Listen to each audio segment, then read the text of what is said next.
Hello, everyone. Happy Tuesday. Happy So What Day. It also happens to be our Webcast Day. I know it's very exciting. That's right. I have been talking up this webcast for a few weeks now, so I'm really excited that today is the day. We're going to go live at 2 p.m. Eastern Time over at sewingonline.sulky.com. You do need to register for this event, and that way you will have full access to the event page where you will view this event in real time. We also have a live chat going on during this event, so you can get your questions answered immediately while I'm walking you through these two projects. Let's see what other lines of business. So once you register for this event, you will also receive this kitchen stitchin' applique in the hoop machine embroidery design that's featured on this towel that I'm showing here. You will receive that design absolutely free just for registering for the event.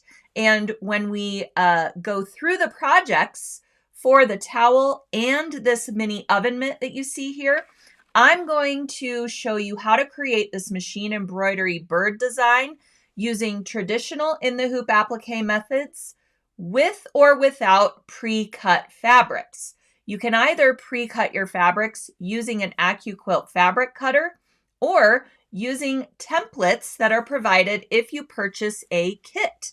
So here is the kit for this session. You get all these great art gallery fabrics. There's two fabrics to choose from, this beautiful floral print that I used for the outside of my mini oven mitt.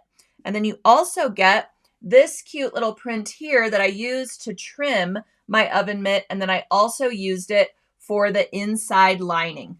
But you can swap these fabrics if you prefer to have this fabric as the outer fabric for your oven mitt. You can easily swap them because you get the same amount of fabrics for the outer and the lining. So first you will cut the pieces you want for your oven mitt, and then you're going to use your leftover fabrics to create your bird kitchen towel using that beautiful machine embroidery design. So you get all the threads that you need for this design, as well as the construction thread for your oven mitt with purchase of the kit. You also get the stabilizer that you need, Sulky Soft and Sheer Stabilizer. And then you also get a pack of fusible web, our perfect applique fusible web. And I'm going to talk later today during this event about why I like to use fusible web in the hoop appliques. There's just a couple different schools of thought about that. You'll also get this really pretty peach kitchen towel blank. It's a really great weight for a kitchen towel. It's a really nice size. And look how great your bird looks on this color of towel. It just coordinates with these fabrics so nicely. And then you also get two different battings. For your oven mitt, you'll get an insulated batting as well as a cotton batting. And during today's event, I will talk about those as well and how to layer them with your exterior and interior lining fabrics while we're making the oven mitt. So just as with the bird, with your oven mitt, if you purchase the kit, you will get the pattern templates for the oven mitt. Or you can also use an AccuQuilt fabric cutter because they have a mini oven mitt die. And I'm going to show you what that looks like and how to use those as well. So we're going to make these both projects two different ways, with or without a fabric cutter. All right, and if you do purchase the kit, you will get the bird templates if you would like to pre-cut your bird fabric appliques for your machine embroidery design. You'll have the templates for that. You'll also have the templates for the oven mitt, or as I mentioned, you can use an AccuQuilt Go fabric cutter. All right, so make sure you are registered for that. Also, if you cannot join us at 2 p.m. when we go live, be sure to register for the event anyways to get your freebie. And then after our event ends, you'll be able to watch the event in its entirety at your leisure. at that time, you can pause and rewind and fast forward, all those good things. As long as you're registered for the event, you have access to it for all time. So if you have to leave early or you can't join today, but you want to watch and get the information, be sure to register. All right. Lots of you coming in and saying hello. Hi, Joan. Hi, Pamela. Hi, Sharon. Good to see you all. Hi, Colleen. Colleen, did you get a kit for today? All right. Colleen does like every project, and I love seeing her take on things, and I love seeing everyone's take on things. And be sure to join our Facebook group. It's called Sulky Stitch and Post, because you can share your creations and your take on the projects that we present here on So What and during our live events as well. And we love seeing your creations. It really just warms my heart to see, other people's take on things, whether you do it exactly to spec or you put your own little spin on it. I love to see it. So that's a great place to share those things. Okay, good. Colleen, you got a kit. Can't wait. All right. So today I have a number of things to talk about before we switch gears and head on over to our webcast platform. But first, I just want to briefly talk about the closing of Joann stores. I mean, last week, I was really feeling all the feels of this, because I just feel like it's another kind of end to an era, Previously, we lost Hancock Fabrics, we lost Leah's Fabric Gallery, and then Joann really just became kind of the superstore, for fabrics and crafts and notions and thread. And, it just really got me in all the feels that all the stores were closing, that they couldn't figure a way out of, their bankruptcy and things of that nature. So I wrote a blog post last week. It's gotten a lot of views, a lot of comments. I love reading all of everyone's comments and their own experience with Joann Fabrics and other fabric stores that have also, just not been able to withstand the economy and whatever else is going on with them. So I encourage you to read it and share your stories there over on blog.sulky.com if you are so inclined. I was just really affected by it in a number of ways. I come from my career in sewing really started when I started up a little business selling handmade things. I made bags, I made certain accessories and things of this nature. And that was really because I wanted to keep sewing, but I couldn't have all these things around me all the time. I really loved this one particular bag and I wanted to make it over and over again, kind of until I got sick of it and moved to the next thing. And, my way of sustaining that was to sell my wares. And so that really started my career in sewing, but I wasn't really catapulted into the sewing industry until I got a job working for Sew News magazine. And I know many of you know me from there, from Sew News and Sew It All magazines. And then we created the Sew It All TV show on PBS, and Creative Machine Embroidery magazine. Then, kind of came under my wing during that time as well. And, Joann Fabrics was, carried all those magazines on the newsstand. It was one of the only places you could actually find them if you didn't subscribe to these magazines. And, walking into Joann Fabrics after I became the editor-in-chief of Sew News and just seeing the magazines on the newsstand, I just can't describe to you the pride that I had in that. And, then when I got my job here with Sulky, I really felt that same sense of pride walking through the store and seeing the beautiful Sulky thread displays and seeing Sulky in the aisles, of the notions and seeing all the stabilizers hanging there. There's just no feeling like that. It was, just a thrill to be part of that store where I basically grew up in that store. that's where I would go to sift through the pattern catalogs.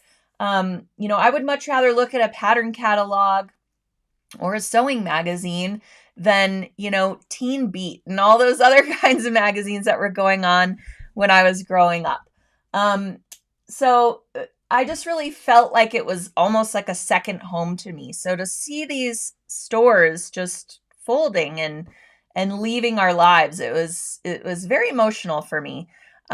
So maybe you share those same sentiments, but I'm trying to kind of in any way put a positive spin on this. And I really am hopeful that independent retailers start carrying more fabrics, more threads, more stabilizers, more of the stabilizer line, so that we are able to go in and touch and feel these things, look at the colors, make sure they match with our vision or what we want to achieve with our projects.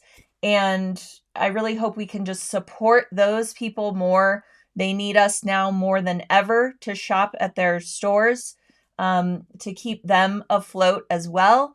And, I do also encourage you to shop online. I know a lot of people, it's hard to shop for fabrics online because you can't feel them and see them and have that kind of relationship with your products, with your supplies. So I totally get that. I also encourage you when you're looking for, let's say, sulky threads that you need.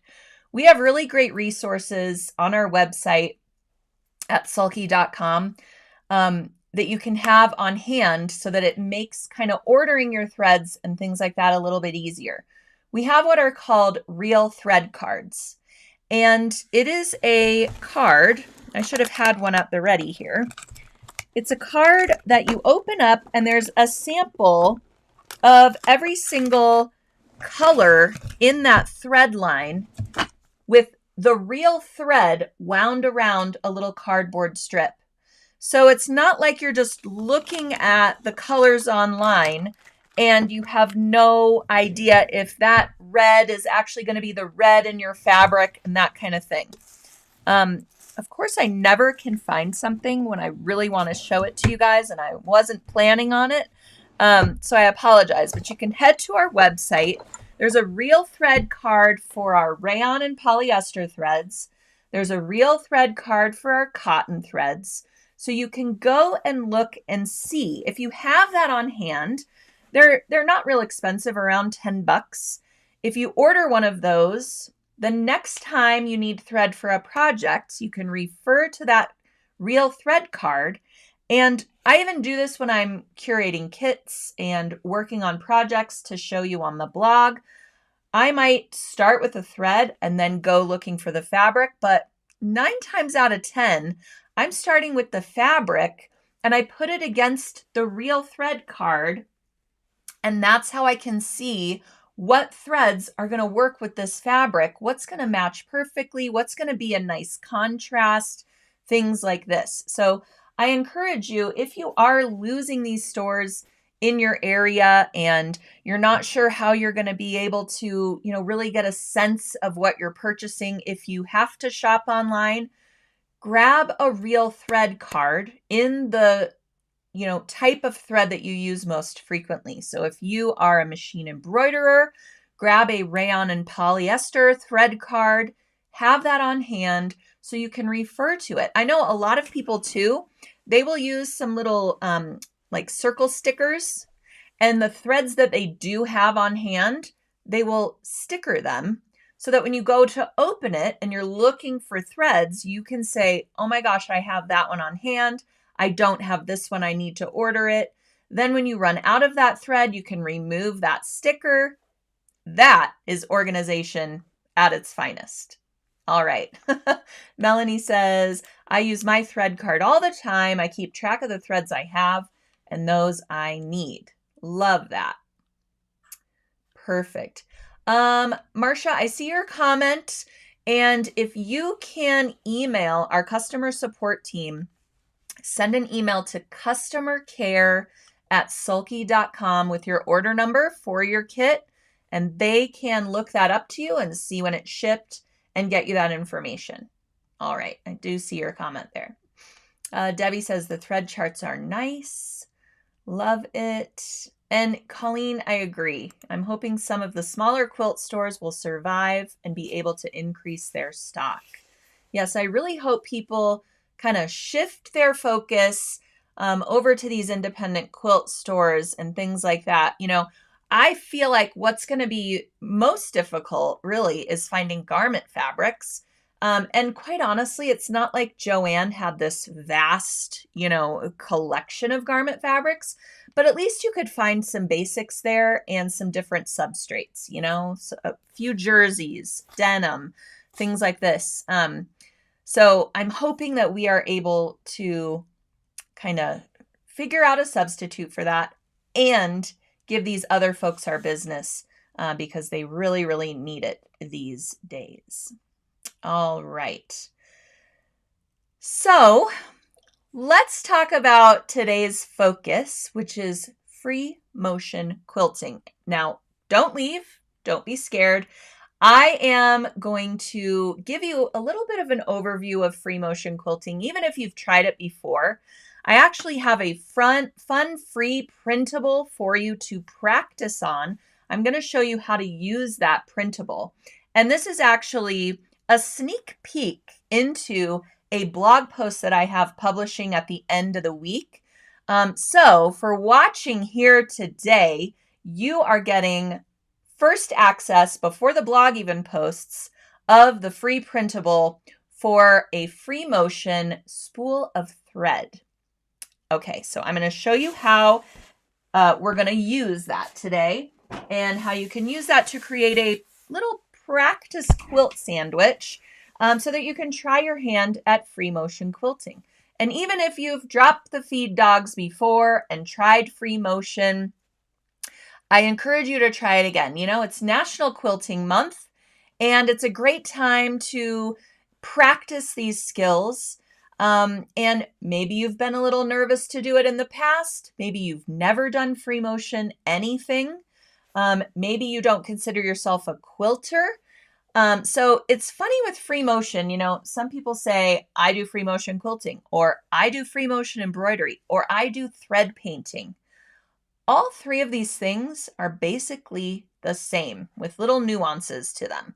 What we're doing is we are controlling the way the fabric moves under the presser foot. So we drop the feed dogs. The feed dogs are the little mechanisms that pop up from our sewing machine bed, and they hold our fabric together while we're sewing. And that is what moves our fabric under the presser foot when we put the foot pedal down and we start sewing. So you know how you could just take your hands off of your fabric, put your foot pedal down, and your fabric will move under the presser foot.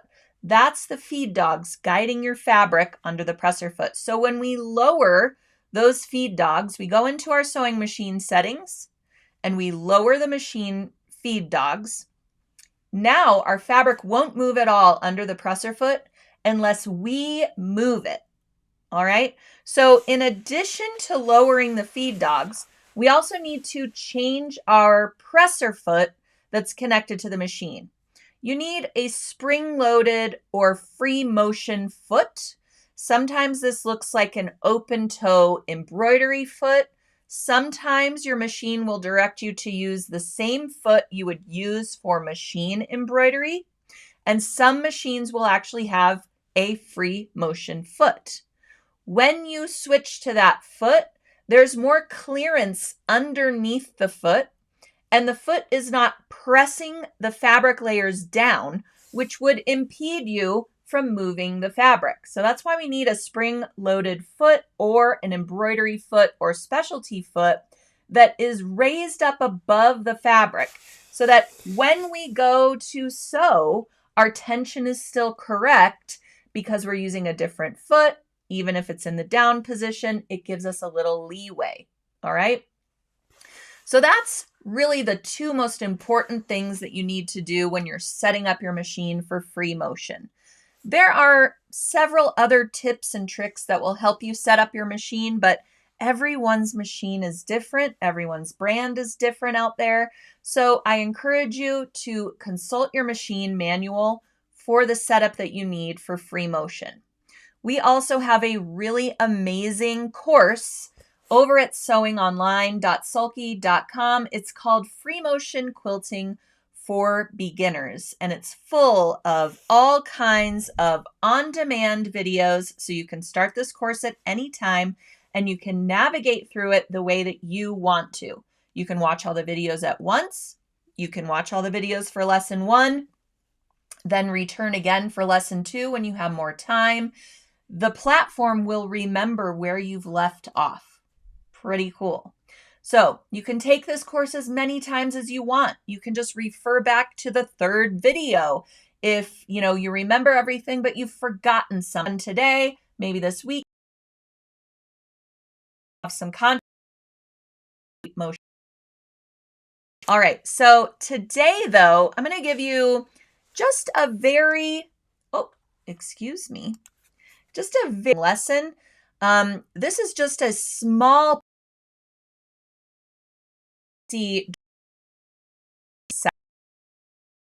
extensive, has lots of practice sheets for you and templates and things like that to help you along in free motion quilting. All right, so what I just showed actually was another great resource at sulky.com. And guess what? Today, this book is only $5.99 at sulky.com. This is a $19.99 book, all right? This is full of so many quilting resources, Sulky Secrets to Successful Quilting. And I'm going to give this away to one lucky viewer who is watching today's So What, who is commenting, who is somehow engaging with the post. All you have to do is give me a little emoji if that's all you want to do. Just let me know that you're here. That's all you need to do, in addition to liking our Facebook page if you're watching there, or subscribing to our YouTube channel if you're watching there.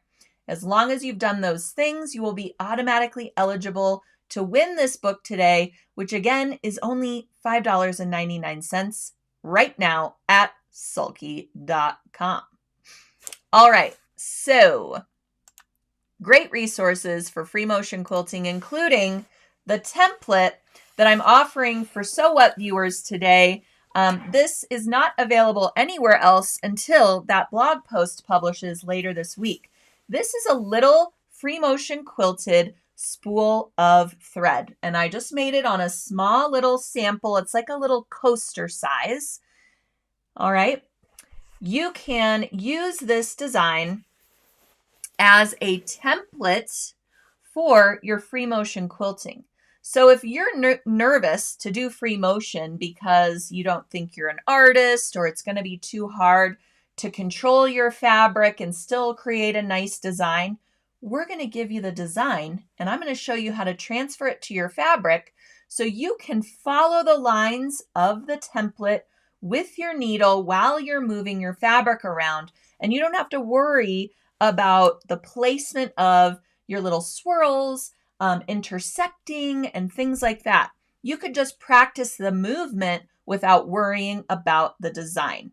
So in the description of today's post, you will find featured products. If you're not seeing that, you need to click on the little See More button or More, and then the whole description will pop out, and you will see I've written there in all caps the spool of thread free motion quilting template, and you can click on over and download that. Once you download it, you need to print it out. Oh, I don't know what's happening with my pictures today. You need to print it out on a sheet of Sulky Stick and Stitch Stabilizer or a sheet of Sulky Fabri-Solvi Stabilizer. If you choose Fabri-Solvi, you need to make sure to get the 8.5 by 11 sheets. These are printable, fabric-like, water-soluble sticker sheets. So once you print out your spool of thread design on the fabric-like side of the stabilizer sheet, you will cut it out, leaving a bit of a border, and set it aside. Then we're going to prep everything else to do our free motion quilting sampler, or sample, I should say. All right, so let's see. I did show you this. So in addition to putting on my spring-loaded embroidery foot or free motion foot and lowering my feed dogs, I also need a size 90-14 quilting needle because I'm going to be using this beautiful Sulky 30 weight cotton blendables thread for my quilting. This is really my go-to thread for quilting when I want the quilting to really stand out. I love a blendables thread because you can see all those beautiful thread colors that are on one spool. So it really gives like a watercolor effect to your quilty projects. And that 30 weight thread is a little bit thicker than what we would use to, say, construct or bind the quilt. And so it really pops off of the surface. So especially if you are quilting on a 50 weight would be much finer or thinner than a 30 weight thread. All right. Oh yes, thank you so much. I mentioned stick and stitch, but also said you could use Fabra-Solvy. Thank you so much. You need to use sticky Fabra. I appreciate you so much for saying that. Yes, sticky Fabra-Solvy and stick and stitch are actually the same product. You just need to make sure if you're using sticky Fabra-Solvy that you grab up the 8.5 by 11 printable sheets of Fabra-Solvy. All right, thank you so much for that clarification. All right, so I did mention you need to go into your machine settings and lower those feed dogs. So mine just says down. All I have to do is select it. You might have a different screen if you have a sewing machine that has a screen like this, or you might just have a manual lever or something like this on the side of your sewing machine, and you just move the lever so that the machine dogs go down into the machine, leaving a border. Sticker transfer. All right, so what you want to do is grab up your quilt top fabric, your backing, and then some batting to go between. And as I mentioned, we are just creating a little sample. It, and we as a coaster, use it as a little wall hanging, make it into, a pillow or something like this. Now you have a finished little mini project. If you hate how it turned out, keep practicing until you get one that you love and then turn it into something else later. So this is great for just fabric scraps, but you do need a top, a backing, and then some batting in between. You'll take your sticker template and place it on the quilt top right side, and then you can create your quilt. So we're going to take our back half sandwich. Ready to start sewing. We're going to put this under our presser foot. Notice I have a different presser foot on here. This is my embroidery foot. This is what my machine recommends for free motion quilting. But again, you might have another specialty foot that you use. The first thing I always do with free motion quilting is bring my bobbin thread up from the wrong side. That way, my bobbin thread doesn't get caught up in any of the quilting that I'm doing. And I can easily pop both threads through to the batting interior when I'm done and just nest and hide all of those thread tails. So notice on this template, there's a start and end point printed on the template. How genius is this? So we're going to insert our needle into those threads once you have tied them off, or you can save that until the end and bring those in through to the batting layer. All right, I don't know why we are glitching. A lot of people are saying the feed is glitching today. So you might try heading on over to our YouTube page and you can view there if you're having some difficulties. Or if you're watching on YouTube and that's glitching, head on over to our Facebook page and we'll try to troubleshoot if it's a platform thing or if it's an individual internet thing, so I apologize about that. All right, so we're going to start at our starting point, bringing up our bobbin thread, and then stitch a few stitches. I opted to just trim this thread. It's just a sampler after all. But again, you could save your threads and bury them later once your stitching is complete. All right.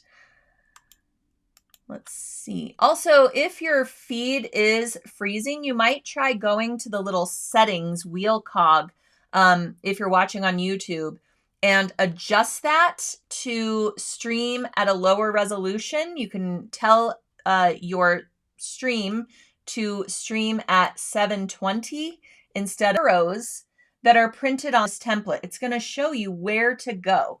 So follow the forward arrows, stitching your little lines and all of that. And then you're going to get to the end point. All right. So at the end point, you will secure those thread ends a little bit. And then you can leave long thread tails and bury those between the layers, or you can just secure that thread end and trim off your threads the same way you did at the beginning.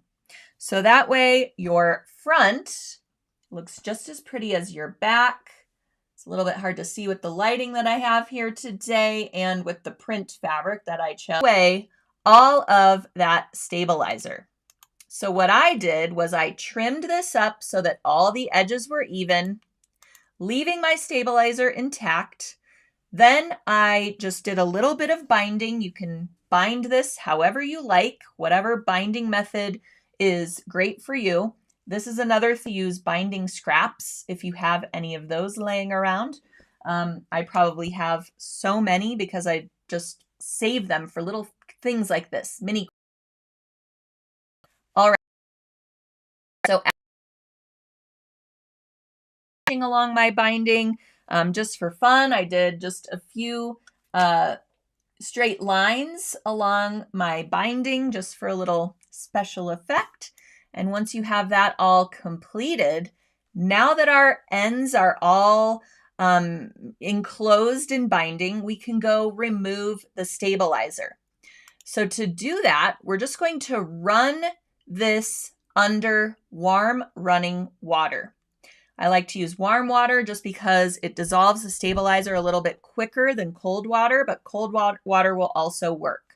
You want to make sure that the water is running off of the project and it's not pooling on top of your quilt.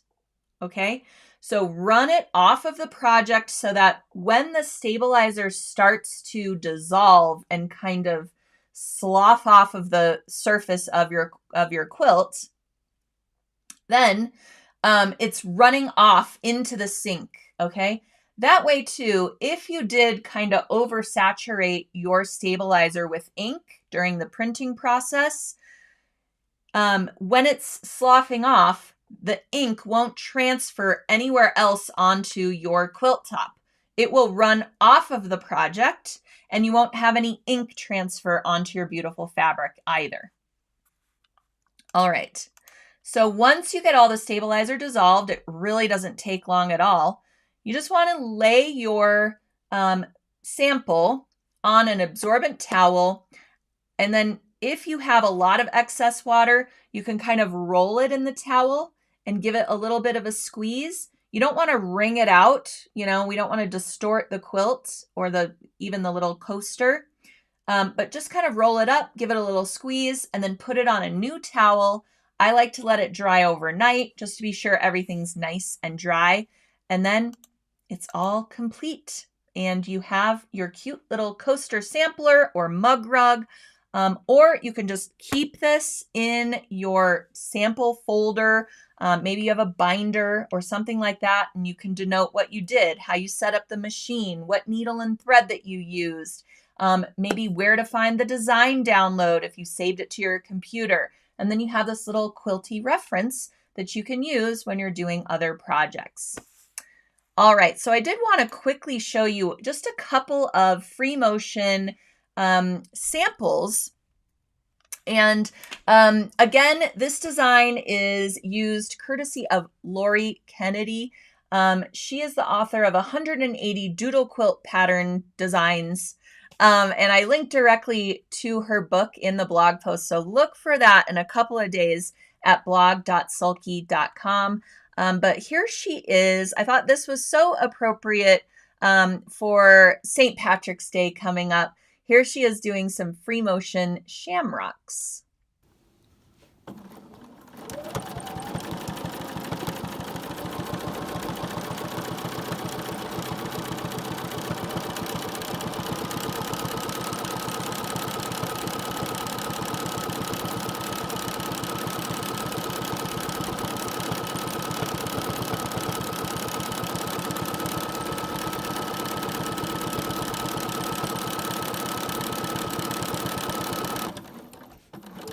So you can see how she positions her hands here and just kind of glides the fabric as she sews. You don't want to create undue tension on things or stretch the fabric while you're sewing. And you're in control of your own speed. So the faster you go, the faster you move the fabric, the faster you're going to need to sew with the foot pedal. So if you want to go slow, then you need to ease up on that foot pedal so that you don't have all these tiny little stitches in one area. So, just practice, get the hang of it, get in the groove. Once you're in the groove, try your spool of thread sample. So here she is showing the spool of thread sample, and she's such an expert, she doesn't even need a template, but I'll take a template any day.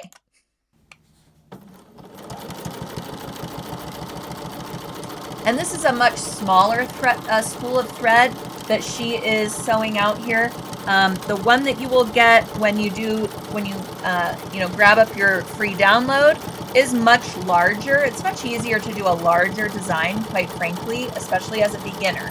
And then once you kind of get the hang of it, you can adjust the size and freehand it if you're feeling so inclined.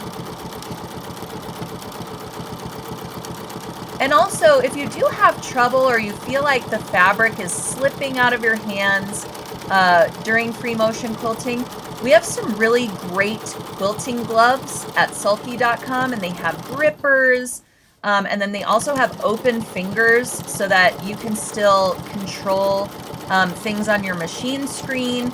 Sometimes if you're wearing gloves, then you can't do certain things on your machine screen with a touch screen.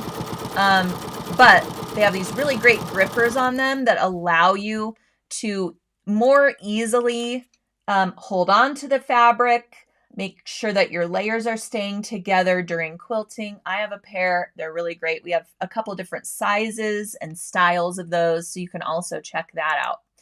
And then another design that I thought was really perfect for spring are these really great tulips.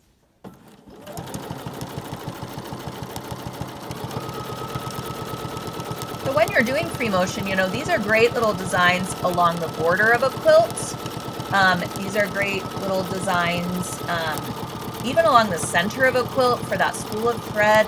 You don't have to look at it as something that needs to be so intricate. She's creating these tulips just with a few, teardrop shapes and little swirls.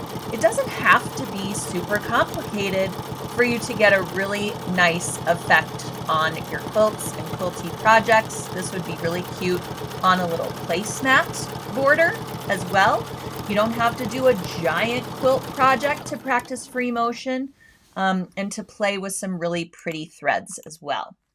So that is a big, big thank you to Lori Kennedy for supplying us with the spool of thread design. It was originally featured in one of our very, very first webcasts years and years ago, and I've resurrected it for you here because I just think it's timeless, and who doesn't love putting a little quilty spool of thread on a little project? It could even become your signature when you finish a project to hand it off to someone or to gift it to someone.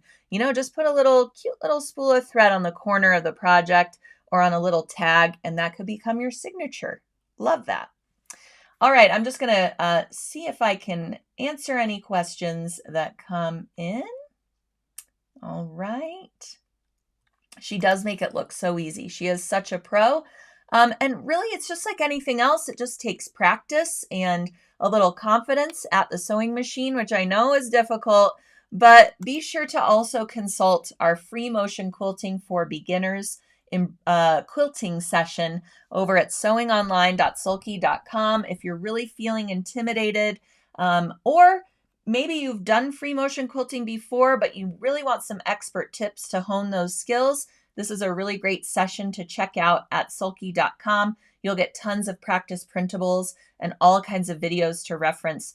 We even give you tips on posture, how to hold your hands, how to sit at the sewing machine. And it's very, very extensive and includes a lot of lessons. All right. Cecilia says, my hands aren't steady enough, but I still try it. You go. You go, girl. Definitely, why not try these things, especially on small fabric scraps? We all have so many fabric scraps laying around. Try your hand at something new. It's National Quilting Month, so there's no time like the present than to celebrate all things quilting and, dive in and give it a shot. And all you can do is keep on practicing to get more and more comfortable with it. And you might try those quilting gloves because they do also help with hand fatigue. So if you are doing a larger quilt project and, you're a quarter of the way through and you're just like, oh, my hands are seizing up, I need a break, take that break. Also try those gloves.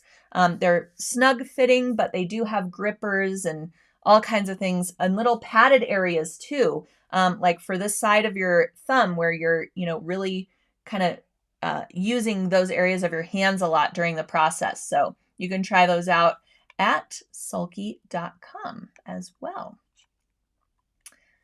All right. Not seeing the free practice sheets. Okay, so there's one practice template and it's for this spool of thread design. It's just one spool of thread on a sheet. I linked to the practice template in the description of today's post. So click on the little see more button, or more, it might say. The whole description will pop out and you'll see an area that says featured products. Within that area, you will find the link to this free practice printable so you can print out this spool of thread on a sheet of Sulky Stick and Stitch or Sulky Sticky Fabrisolvi, and then you can use that to create your practice spool of thread.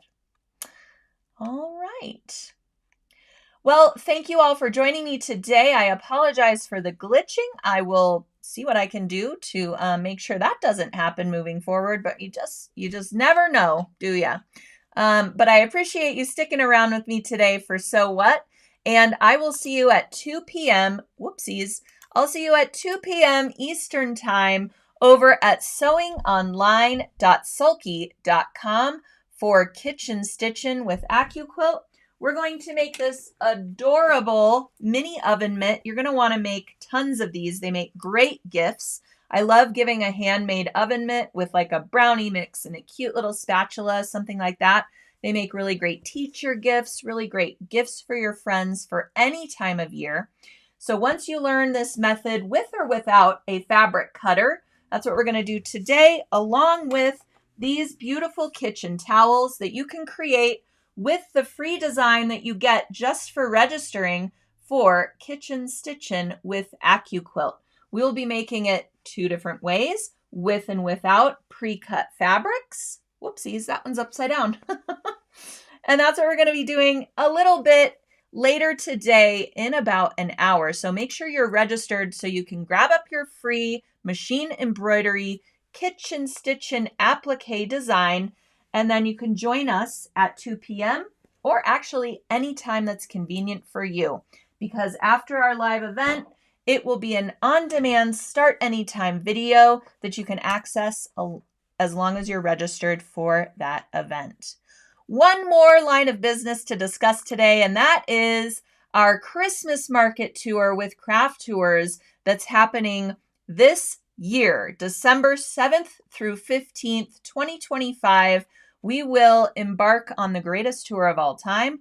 We will be going to Germany and Austria and experiencing all the Christmas markets that we can possibly fit in to this week-long adventure. We are also going to go to the Sulky motherland and see where Sulky thread is made and manufactured. And this is a tour that is not ever open to the public. So it's really exclusive and really a great opportunity. And it's fascinating to see how the thread is, comes from here, goes there, gets wound, gets dyed, is spun onto spools.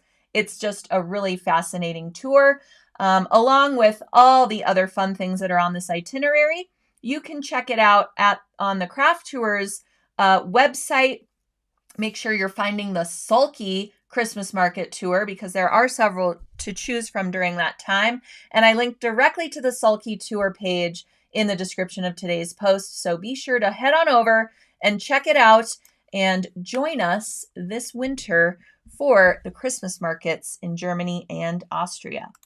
And I will see you all in about an hour for Kitchen Stitchin', and I'll definitely see you next Tuesday for another So What. Thanks for watching.